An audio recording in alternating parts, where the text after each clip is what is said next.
On August the 13th, my friends and I decided to go to a fine dining restaurant in Jordan, Ontario called Pearl Morissette. Though I've worked as a cook professionally, it was my first time being a guest at a fine dining restaurant. Pearl Morissette is unique as it's a restaurant that has a farm on the property, so we decided to go on a tour.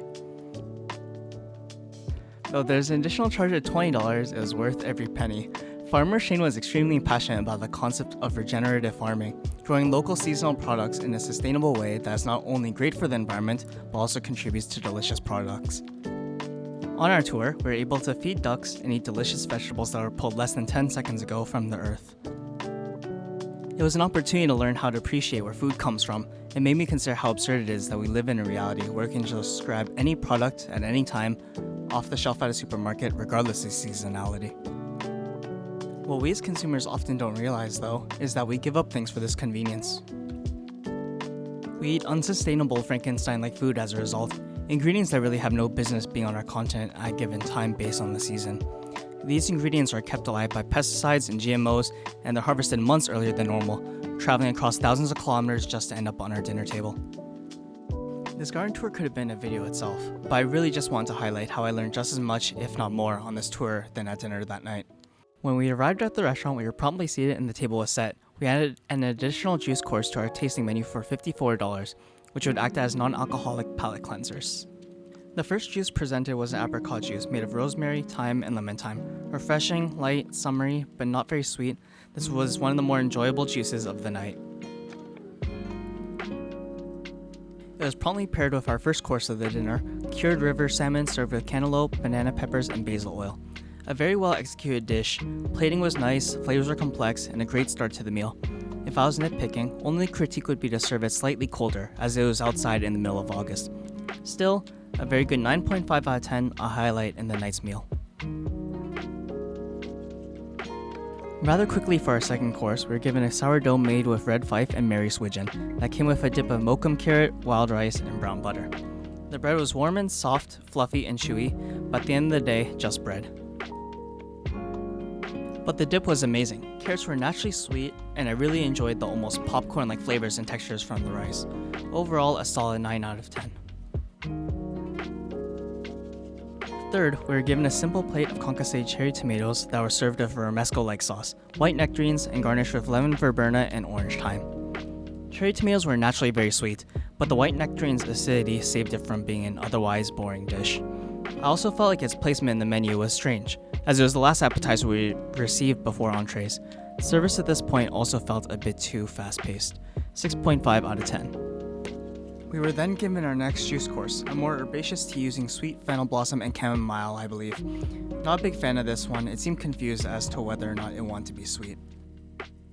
Our fourth course was a cod from Newfoundland, poached in butter, served with zucchini flowers, fish fumet, and Acadian caviar. My friends liked the dish, and I enjoyed the execution and the cook on the fish, which was medium to medium rare. However, the dish's conceptualization felt a bit boring. Fish, sauce, seasonal vegetables, I've seen it all before. I also wasn't the biggest fan of the plating.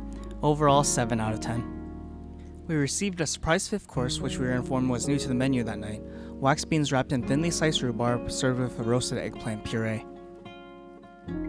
From taste, nothing special was done to the wax beans, and the rhubarb's acidity paired nicely with the eggplant puree. I don't normally like eggplant as an ingredient, but the puree was actually done pretty well here.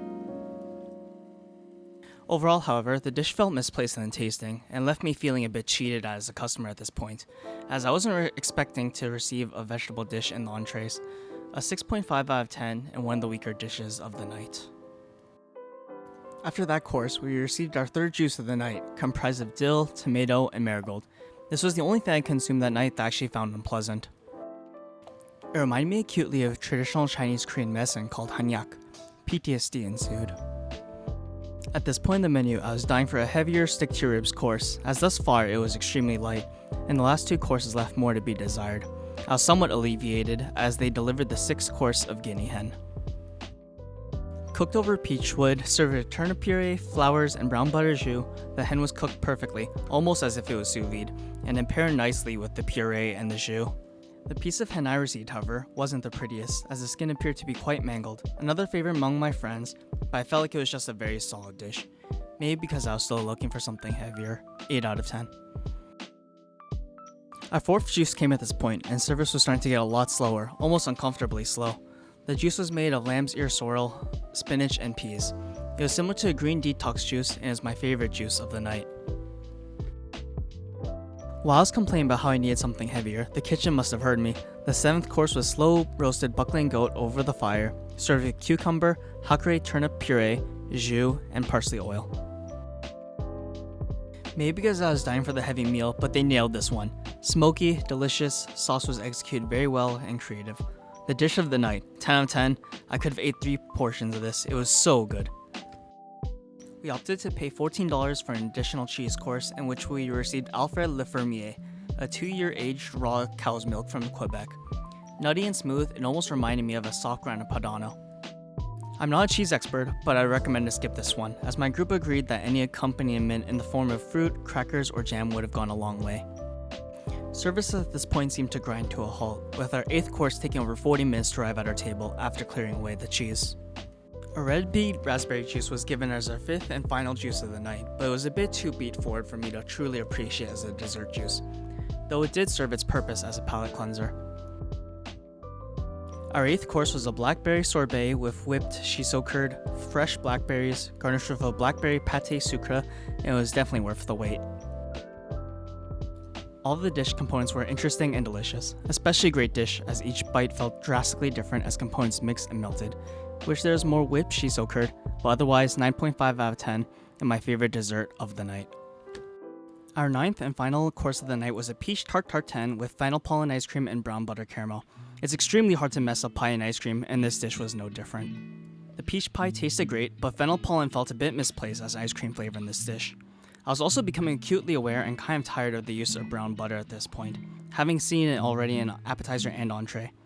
Overall, 8 out of 10, the dish was good, but I felt like they just played it a bit too safe. The last plate that was delivered as a petit four was a tart lit with lavender custard, wild blueberries, and onion flowers.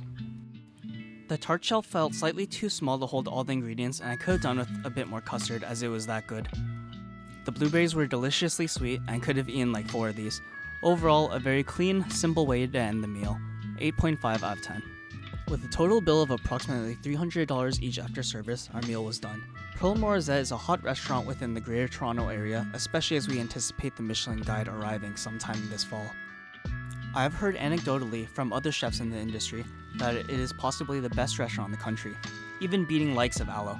I personally find that hard to believe. I acknowledge that service was good, ambiance was amazing, and it was a great culinary experience when combined with a garden tour. However, I felt like the meal was missing a bit of focus or had inconsistencies. Dishes were overall too light, too late into the tasting. Some dishes were amazing conceptually, while others felt too safe at best and unimaginative at worst. I have never eaten at a Michelin grade restaurant before. However, if I were to judge the restaurant, I would award it at least 1 or even 2 stars, but not 3, at least, out of pure optimism. Because while it was a very good experience, I hope this is the floor for the Top Canada's fine dining scene, and not the ceiling. Hey, if you made here, thanks for watching this far. I just want to say that I hope it doesn't come off as me ragging on Pearl Morissette too much in this video, as it truly was an amazing experience.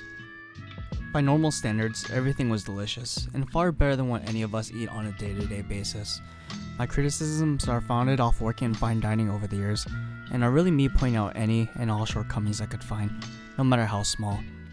If you like this video and would like to see more or different content in the future, please let me know. Right now I'm thinking about how, or if, I want to expand this for fun food channel. Currently, I'm considering making cooking videos of my own. If that interests you, liking and subscribing wouldn't hurt. Until next time, peace.